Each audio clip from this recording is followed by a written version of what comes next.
Is he really going to fire 25% of the workforce at Twitter? Or is he really going to charge us $8 per month for a blue check? Probably. Now that Elon owns Twitter, we're going to expect a lot of changes to happen really, really fast. First thing that he's going to do is money, money, money. Now that he actually paid $44 billion, his first priority is going to be to generate more revenue at Twitter. Yes, I know he went out publicly and said, my priority for buying Twitter, again, there's a higher purpose, there's a mission, and all that. But let's keep in mind, this has to make some money. He got on board a lot of investors. He is putting in a lot of cash from his own pocket, and he needs to recover some of that money. So, number one, the first thing he needs to do is create new revenue streams. That's why charging $8 per month for him makes a lot of sense. Now, keeping in mind, there are already a lot of accounts out there on Twitter with blue checks. However, they're not paying anything for that. As a matter of fact, it's not a fair system at the moment. Everyone knows this. A lot of people complain. In an online conversation between Stephen King and Elon himself, Stephen said, if you're going to charge me for this, I'm out. Elon then responded, how about if we charge you $8 a month? Now, with that, you're going to expect a bunch of other benefits, of course. The first benefit, and that's what Elon is banking on, is this is going to reduce a lot of the spam and scammers out there. Because if you're going to put in your credit card details, you're verifying your personal information linked to your financial transactions, you're probably going to be a real person. So that's the first layer of filtration to cut out all the scammers and spam accounts out there. You can't just create 10 or 100 fake accounts and go bombard people on Twitter. That's another priority that they have right now, which is cleaning up the platform. More on that in a bit. So what are some of the benefits that you're going to get with the blue tick? Well, number one, you're going to get priority in replies, mentions, and search. What does that mean? That means if you are a business, you really want to show up as one of the first people to reply to another verified account. You also want to make sure that you show up separately in a mentions tab and you get priority in search. Now, verified accounts, they're not a new thing on social media. You've seen this on LinkedIn. Power users pay a lot of money every month. You see that on YouTube, which is a successful model right now, and it works. However, a lot of people are worried that this is going to mess up the whole system on Twitter right now. Only time will tell. Elon and the team are working around the clock to get this feature out as soon as possible.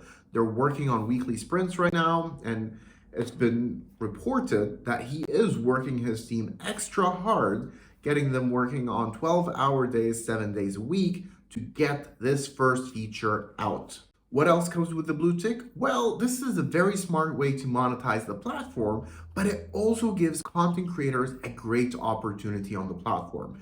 Now, what does that mean for content creators and publishers? Well, if you're consuming content from prominent content creators, there could be a revenue sharing model, just like YouTube on Twitter. That could be very beneficial for content creators and publishers who, again, use Twitter pretty much for their journalism, for reporting on stories, publishing their stories.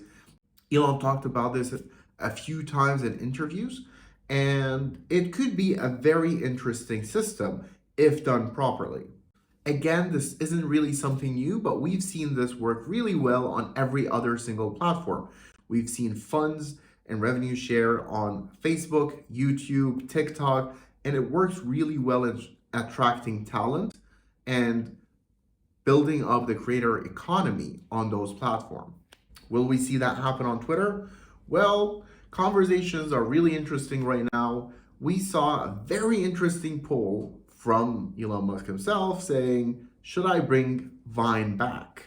Now that would be very interesting because if you remember Vine, it was one of the first video platforms online for short video form.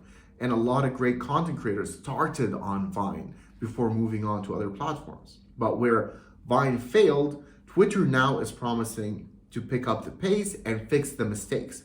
What kind of mistakes? Well, number one, revenue share. That was the biggest downfall of Vine, and that could be something that Elon and the team are currently working on resolving. Well, Elon had mentioned a number of times his plans for building the Everything app, pretty much the copy of WeChat in China.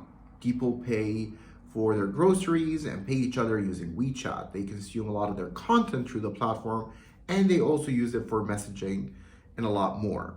Elon has a vision for Twitter to become that new platform. If you're in China, it's basically, you kind of live on WeChat. It does everything. It's sort of like Twitter plus PayPal plus a whole bunch of other things, and all roll into one with actually a great interface. And it's really an excellent app. And we don't have anything like that outside of China. So I think such an app would be really useful. And just like the utility of it, of sort of a spam-free thing where you can make comments, you can post videos, you can, I think it's important for content creators to have a revenue share. Now this does not need to be done on Twitter. It could be done from something that's created from scratch. So it could be something new. So really, but I think this thing needs to exist, whether it is converting Twitter to be the sort of like kind of all-encompassing app that, like I said, everything from digital town square where important ideas are debated, maximally trusted and inclusive, and at a point where you sort of have a high trust situation, then payments, whether it's crypto or fiat, can make a lot of sense. You can actually see the evolution of Twitter turning into a Web3 native social media platform. Now, this idea is not unique. Elon Musk is not the first person to think about this. As a matter of fact, Jack Dorsey had this vision for Twitter all along. Twitter was supposed to be a protocol of sorts, connecting people and developers. However, down the line, we saw that Twitter turned into a social media network and left that legacy of being a protocol between programmers and users to connect with each other. Imagine, if you can, a decentralized social media platform where you would actually pay money, a fraction, for a tweet. Let's say you pay 1 cent per tweet for that to go out. Now, instead of cents, you're probably going to pay Doge or some other platform, because Elon has been teasing Doge for a while now. Just in Halloween, he did post a cute photo of a dog with the Twitter flag on its back. Now, he is known for his interesting sense of humor, but he could be hinting at something else as well. Well, it's not really just a hint. In a number of interviews, he has talked openly about having Doge as a central currency, or one of many currencies that could connect to Twitter, where you can actually use that for transactions on the platform. Now, what kind of transactions are we talking about? Well, the easy, basic stuff would be transferring money to each other, purchasing content and subscriptions on the platform. But it's going to be very interesting later on to see how those transactions, and again, that payment into the verified check, the $8 per month, can actually go towards paying and rewarding content creators and publishers on the platform. Especially when we see a lot of the conversations around NFTs and crypto happening on Twitter itself. So this could be a very easy leap forward, adding a wallet, adding a new transaction service, partnering up with someone like Doge, and we might see this again in the next few weeks. Now, finally, besides revenue and growing money streams and revenue streams on one end, they're going to be cutting costs on the other end. The number one priority, and you've already probably heard about this, a lot of people are going to lose their job at Twitter. That's a given. A lot of managers have been asked to submit performance reviews for their employees at Twitter, and a lot of teams have been given extra projects and work to deliver in very, very short times.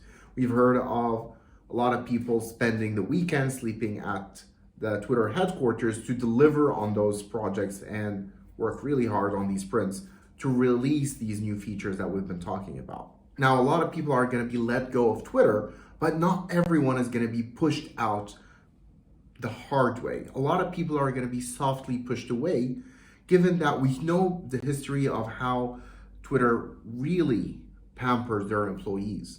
A lot of those perks, like working from home, are going to be revoked, and the new management is expecting everyone to be in the office working really hard to push the company forward.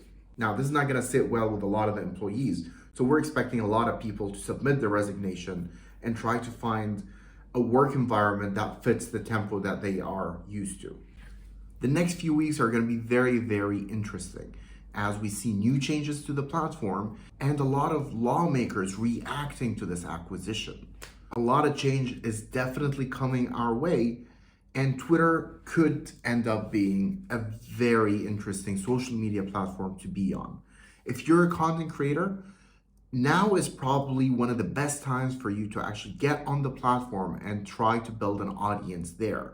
There will be new formats coming up on the platform. There will be new opportunities for content creators to shine.